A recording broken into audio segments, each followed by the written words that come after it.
Deməli, dəyərli dostlar, qarşınızda çox maraqlı bir challenge-la gəlmişik. Dəyərli dostum, May Muxtarla... Hə, amma heç kimlə çəkmədik. Kişi olan vaxtda da çox təkliflər gəlib, qarşı tərəfə mənə də çəkmədik də.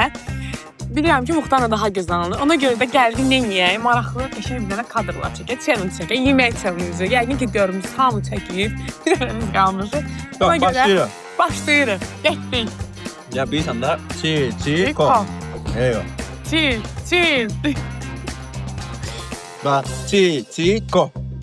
Çil-çil-ko. Kəssin.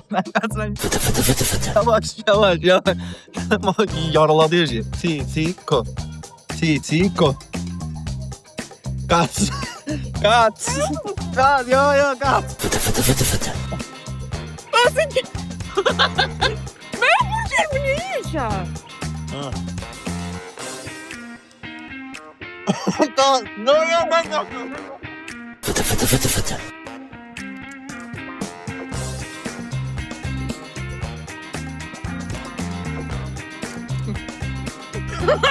Ay para neydi? Ay para ne? Kaçsın. Fıtı.